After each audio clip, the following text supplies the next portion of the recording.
100%. 100% of us have faced failure or rejection in some way, form, or fashion. It is not one of those concepts in life that applies to most of us, or 99% of us. There are 7.2 billion people on this planet, and every single person has failed. In my psychology class, I learned that if you're scared of something, there are a couple ways to deal with it. You can take medicine to try to relieve the anxiety associated with your fear. Or you can go to therapy and try to find the root cause of it. But what about failure? The most prominent fear in our society. There's no cure for it. I already Googled it. As a high schooler, I have failed many times. I've gotten an F in a math class, and I didn't get accepted into all of the colleges I applied to. And I understand in the big picture of life, my failures are small. But what I can offer to you is an experience. I was trying. I tried my best. I dedicated my time and effort into something I really cared about, and I failed. So that got me thinking, how can I define failure? What is the root of it? And I narrowed it down to one word. 2 letters, 1 syllable. No. I believe that no is the most important word in the English language. It has an enormous influence on your actions. But before we get into that, let's back up a bit. We all embark on a journey from a problem to a solution. What you may or may not know is that there are many ways to get from a problem to a solution. However, traditions, culture, society, past habits, all of these things severely limit our vision. Maybe to an extent that we only see one possible way to solve a problem. So let's imagine that we all travel along this journey together and try to solve a problem. Recall a conflict that you recently faced or maybe facing right now. It could be making a poor business decision or not getting a job you were 100% sure you were going to get, or maybe you're stuck in a failing relationship. You have a problem, let's try to fix it. And you see a solution in sight, you develop a game plan, and you dedicate your blood, sweat, and tears into solving this problem, and then bam! No. You face a failure. You hit a roadblock. Then what? Ladies and gentlemen, at this point, one of 3 things can happen. 1, you can cry about it and give up. 2, you can rinse and repeat, which is to do the same exact thing over again and expect different results. And 3, this is something that a very small number of us do, and that is to step back and explore.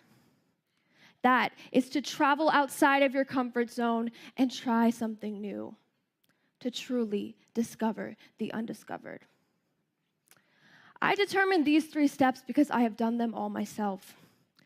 I'm a senior in high school, but I remember the first day of freshman year, we have always been told that every test, quiz, and assignment was going to make or break you when it comes to the college application process. So, sophomore year, I was sitting in my human geography class with a C. I learned that typical studying techniques like cracking open a textbook and reading for 4 hours wasn't cutting it for me. And you know what I was scared of? Dear Dewani Bhatia, we regret to inform you that you have not been accepted into insert university name here. That no terrified me. So I came up with a different solution. I taught. I spent my lunch periods teaching my peers about the chapters that I had just finished reading. I forced myself to learn the material. It was unconventional, but it worked. Gradually, my grades started going up, and I figured out That no that I was so scared of facing in the future was what motivated me to try something new, to look at an alternative solution. In May 2014, I was introduced to a nonprofit organization, Nourish International. This nonprofit has the goal to make an impact on extreme poverty, and I sought to start the first high school chapter. So I spent the following summer knee-deep planning for this. I researched on what fundraisers work and don't work on a school campus, what a nonprofit really is and how it works in our society.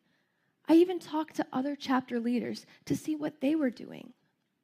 So August was here, school was about to start, and I was ready to roll. During the first week of school, I set up an appointment with our school treasurer. And I explained to her why Nourish is such a great cause and why the students of Apex High School needed it. And concluding the talk and concluding the meeting, I was face to face with the star of today's talk. No. Simple word. She explained to me that as a 16-year-old, I was just a kid. In the county's eyes, I'm a liability. And due to public school regulations, the Nourish project was rejected. I was crushed. I was frustrated. How can someone say no to such a good cause? But rules are rules.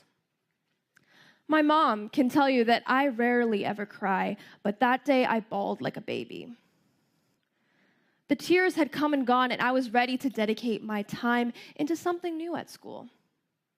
But the passion in me would not let me sleep well at night, knowing that I had not done everything in my power to make my vision a reality. So I came up with a different solution. We weren't allowed to fundraise on campus, but what is campus? A couple of buildings, a parking lot, throw in a football field. That is just a fraction of the community we live in. What about the rest of Apex? It's a blank canvas. So why don't we utilize it? With the support of my friends and family and my peers, we spent the remainder of the school year fundraising anywhere but campus. And at the end of the year, we donated our funds to Triple Salto, a sustainability program in Ecuador. A couple months later, I received an email, and in that email were pictures of a greenhouse being built. Here's one of them shown. And in the message, it said, "This is what your chapter contributed to." Our chapter's funds, along with those of other chapters, donated to fund and build a greenhouse in a poverty-stricken community in Ecuador.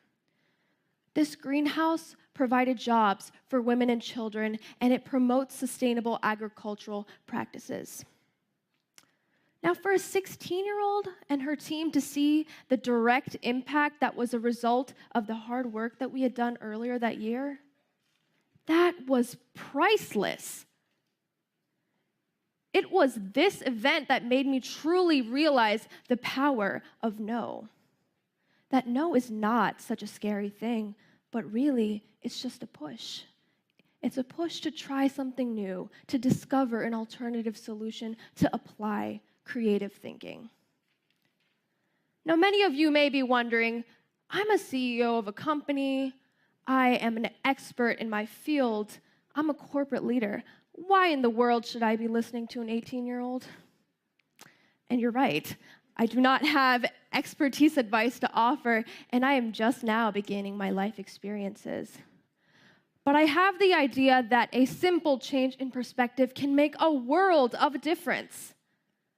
I have the idea that our generation, the generation of future leaders and of future change makers, can forever change the way failure is perceived today.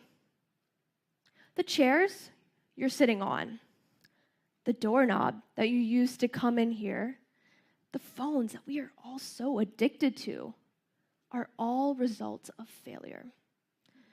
Steve Jobs was told no multiple times when pursuing the iPhone project, yet today, many of us hold one of the world's smartest phones at our fingertips. Now, can you imagine how many innovations are left undiscovered because of the word no? Because of the fear that encompasses the word no? I remember when I was much younger, my mom would try to give me kale and spinach. Now, it may be very surprising, but I refused to eat the disgusting green vegetables. I would always say no. So my mom had a couple of options at that point. She could have forced me to eat and play the bad cop and said, you have to eat your vegetables. Or she could have let me live an unhealthy life. But instead, she said, you know what? Forget the vegetables. How about a smoothie instead? Finding it hard to resist the sugar and the berries and strawberries, blueberries, I said yes. But little did I know, she snuck in the spinach and the kale in the smoothie. My mom creatively solved a problem. She turned a no into a yes. So what is stopping you? No is not a choice. However, it is up to us as to how we perceive it. It does not need to be this daunting part of society that we run in the opposite direction from. But it can be inspiration. What if we stopped being scared of the word no and started being inspired by it? Up until now, the word no has been viewed as a symbol of rejection. But today, no is a symbol of power. The most important word in the English language is no, because it has the power to change the way you think. And changing the way you think has the power to change the way you act.